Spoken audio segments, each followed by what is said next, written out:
So today we're going to make basic homemade white bread. It's something my grandmother did for many years, and I kind of follow her recipe and have done for quite a few years. So first thing we need to do is take the yeast, take about a tablespoon of yeast and about a cup of warm water and 2 tablespoons of sugar. So I'm just going to prepare the yeast now, and it needs to rise for about 10 minutes. So I'm just going to get the tablespoon. I'll get the cup of warm water from the tap. Should be around, I'd say 80 degrees. Put the water in the bowl.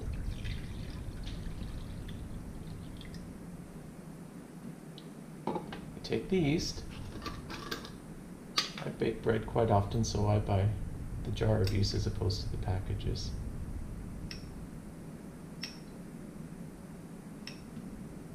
And I use a fairly heaping tablespoon of yeast, and I just put it in the bowl. So yeast needs sugar to feed. So what I do is I just get plain white sugar,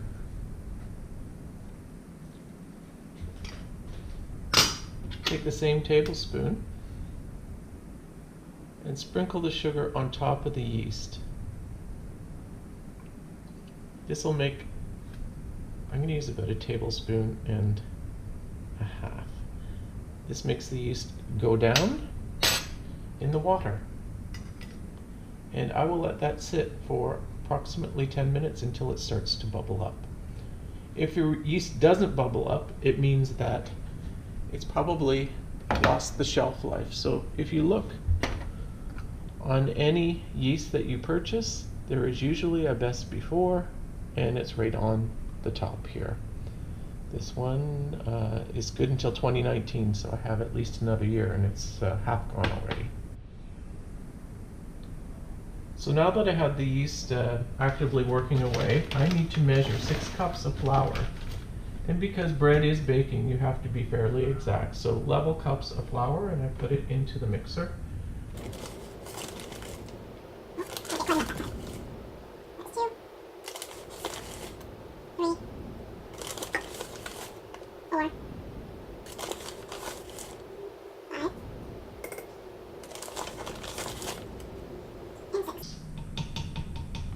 Just tamp down the flour a bit. I add the salt directly to the flour. So I use about a tablespoon and a half of salt. And my grandmother taught me how to measure with my palm, so I'm not using the tablespoon here. And I like to mix those dry ingredients together.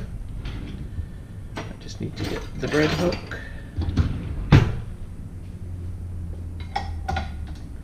My grandmother actually used to do this all by hand when I was a child, in a great big bowl, but I do not do that.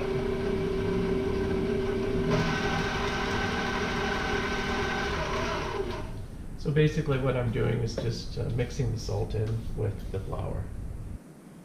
So as you can see, the yeast has risen lovely, so now it's time to add it to the flour and the salt. So I just turn the machine on low and just dump it in slowly.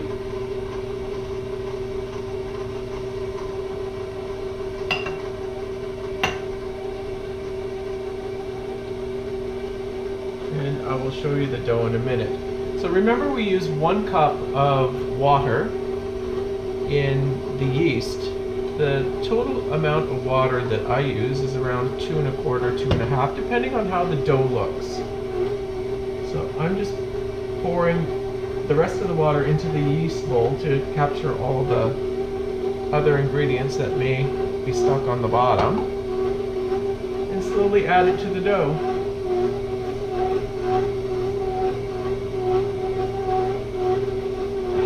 Okay, that looks good, and I'll just show you the dough.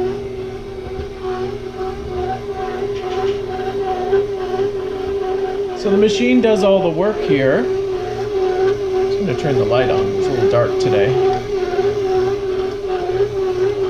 So you can see it's a little sticky, but it will work in. I still have to add about 1/4 to 1/2 cup of water, but I like to integrate the dough into the first 2 cups of water, so I have an idea of how much water I may or may not need. Bread, it's not an exact science, but you need to have the measurements right. The water is one thing you can kind of play with a bit.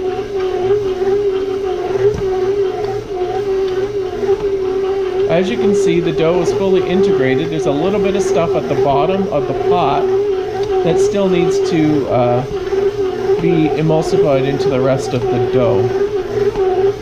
So what I'm going to do is I'm going to do about another maybe 1/4 cup of water. So we'll just add it slowly and watch the dough integrate. What you're doing is activating the glutens in the dough. And this is what you want, the glutens to activate, and then as it rises, the glutens break down. The yeast actually breaks down the glutens in the flour. It's getting a bit better here. I'm just going to wait a few minutes. Don't rush the actual mixing of the first part of the dough procedure.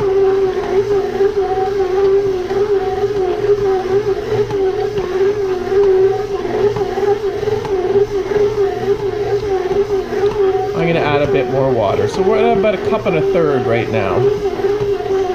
So the water's making the dough spin, but eventually that will work into the dough itself. And the dough should collect itself on the actual bread hook, as I believe it's starting to do now.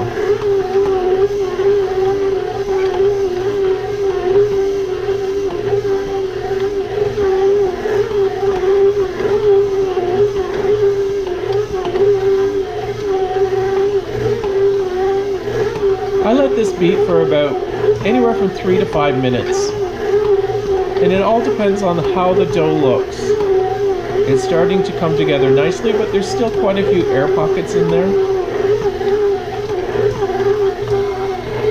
So as you can see, this dough is pretty good. The air pockets have become less, meaning the crevices you see on the dough. That's basically what you want. I'm going to let this go for another 30 seconds. And then it's wait time after that to ensure that the yeast does its job. The first rise of the bread, I like to leave 1.5 hours to 2 hours. It should more than double in size.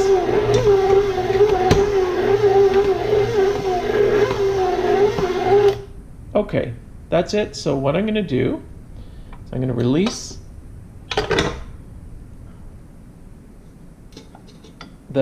the bowl, and I'm going to take this hook off. And what I'm going to do is I'm going to knead it a little bit on a clean surface and get it in a ball and put it back in this particular pan, because it's air mixer bowl, because it's voluminous and it can take the entire rise of the bread.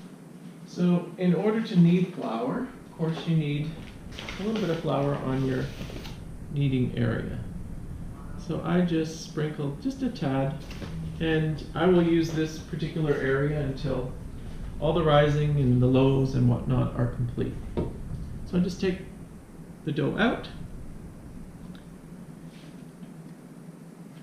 and I basically knead it together.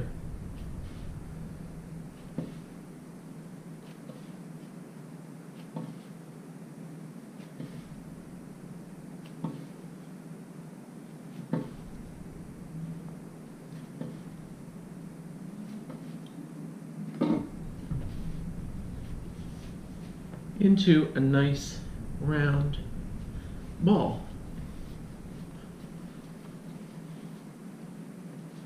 Put it back in the bowl, brush the flour off a bit, and I like to take a little bit of olive oil, just pour it over the top of the bread, or top of the dough, sorry, just a smidgy, and massage the top. This will stop the cracking and whatnot. I also get a piece of cellophane and I cover the bowl. Let me grab the cellophane.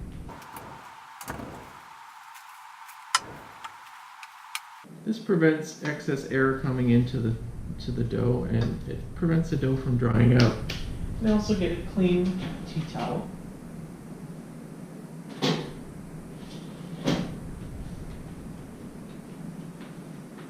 And then cover it. So this bread, or this dough, needs to be in a warm spot. If you have a proofing setting on your oven, that's great. If not, set it near something warm. It's fairly warm in the condo today, so I probably won't have to put it anywhere. Okay, so it's been 2 hours since I actually laid the dough up for its first rise, and as you can see, it's actually tripled, which is nice, in size. So what we need to do is uncover the the dough, and punch it down again. I still have my floured surface, and I have 2 pans that are greased and floured. As you can see, these are very, very well used pans. They're actually my great-grandmother's, so they're probably over 100 years old. I inherited them because I'm the only one in the family that still makes bread. So I'm going to take the bread dough currently, and I'll put it back on my kneading surface, and I'll punch it down. I think I should get 2 large loaves out of this. 6 cups of flour is 3 cups per loaf is usually a pretty good average, and we'll go from there. So typically, if you're wanting a very light bread, you would let the dough rise twice in the original vessel, punching it down once, kneading it into the ball like we did previously just when the dough took off the mixer, and let it rise twice in the vessel, then punch it down again, separate the dough, and put it in your pans and let it rise for a 3rd time. But because we're having chili tomorrow, I want a more dense bread, so I'm only going to let this rise twice. So I'm going to dump this out, and I'm going to basically throw it in the pans and let it rise again. So I still have my working surface here, but I'm going to put out a little bit more flour because the original kneading took some off of the surface. Not much. You don't want to add a lot of flour to your bread because it will become heavier and heavier more and more as more and more flour goes on the surface. So if you look, this dough is very, very bouncy, which is exactly what you want. There's a big air bubble here. So I'm just going to pull it out of the pan, and it should come out nicely, which it does. Set the pan aside. I'm not going to be using that anymore. And I'm just going to pull it and knead it.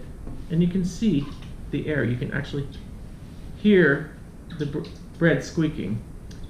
And my grandmother always said if your bread squeaks when you're kneading it, it's going to be a very light loaf. Well, that's, I think, partially true, but it all depends, I think, on how many times you let the actual dough rise. So this is kneading out quite lovely. So what I'm going to do, so I have kind of an oblong loaf or ball of dough here. What I do now, I get a very sharp knife, and I cut it down the middle.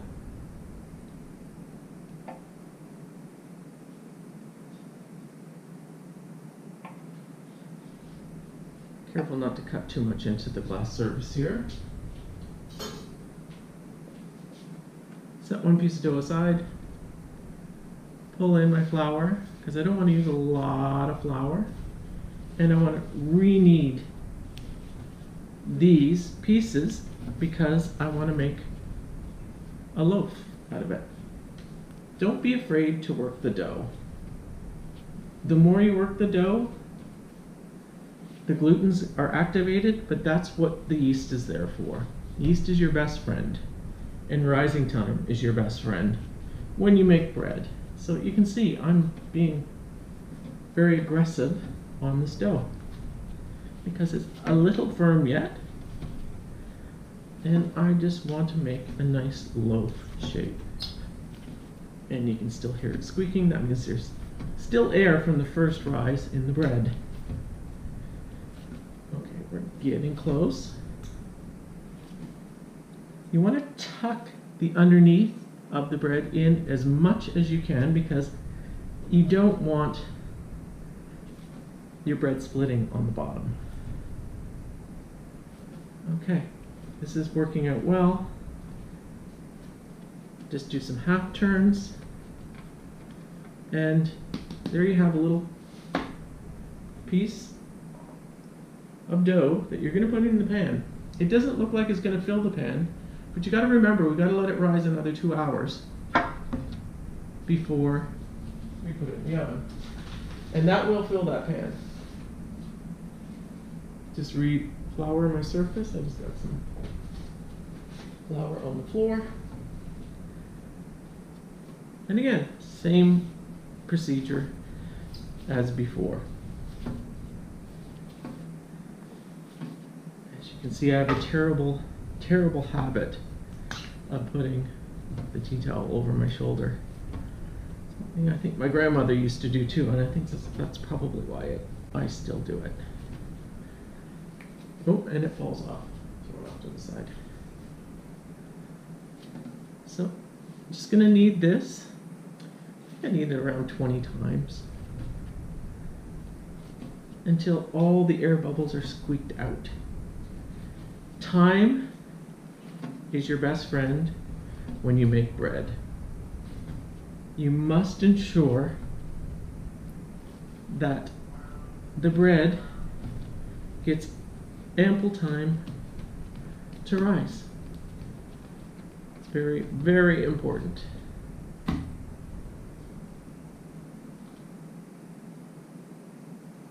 And there's the second loaf. So what I'm going to do, I'll take them over here. Actually, over here.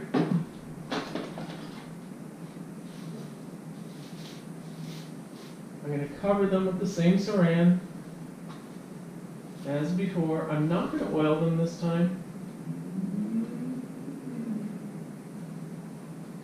because I just cut the wrap over the dough, and you don't want this to be tightly wrapped. If you tightly wrap the saran at this point in time, your dough will not rise properly. And I'm going to cover it. Again, lightly cover it. So this will be here for approximately 2 hours. It's 2 o'clock. At about 3:30, I'll heat the oven up to about 375, convect. Then I will turn it down to 350. I like to give my bread a good flash in the oven. Sometimes, if you want, you put a water bath in if you want a good crust on it, but I don't want good crust on these loaves. I'm just going to bake them normally without any water bath. Okay, so it is 10 to 4, and we're ready to put these in. I'm just going to uncover the bread, or the dough, and as you can see, it has really, really risen lovely. I'm just going to unwrap it. It does look really good.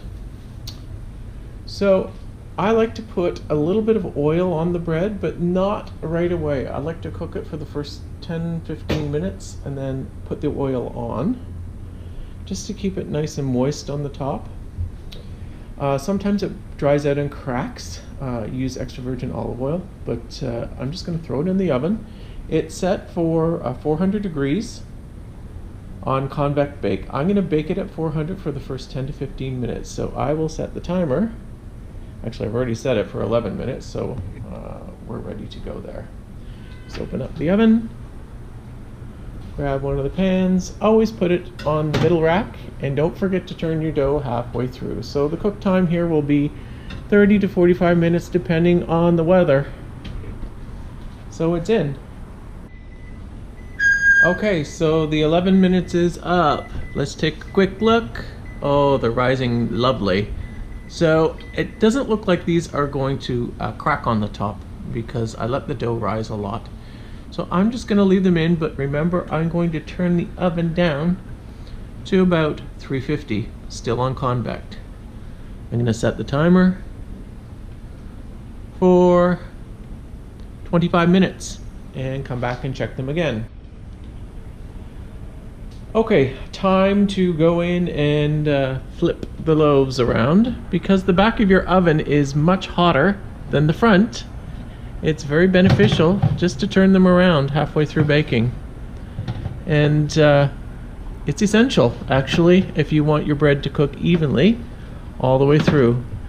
I've got some pretty heavy fingers, so I can handle a lot of heat in the oven. So we have about 15 more minutes to wait, and we'll continue. Okay, so the timer has gone off, and I believe they are done. Just take them out of the oven. Yes, they look lovely. Nice and brown. They've raised again in the oven. Just take it out. Set it on this rack. Take the second loaf out. We just bought these all-clad oven mitts, and they're absolutely horrible. You can't grip anything with them. They're too stiff. There we go, finally. So, I'm gonna turn the oven off.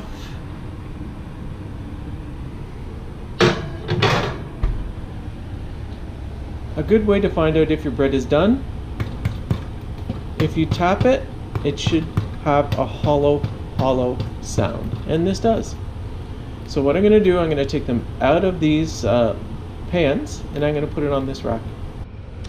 So as you can see, I got two nice sized loaves out of 6 cups of flour, 1 and a bit tablespoons of yeast, 2 and a bit cups of water, and a little bit of thyme.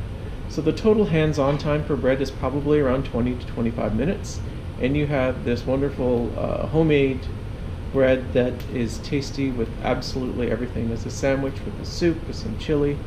Hope you enjoyed the video. Comment below, like the video if you enjoyed it. Thanks guys, bye.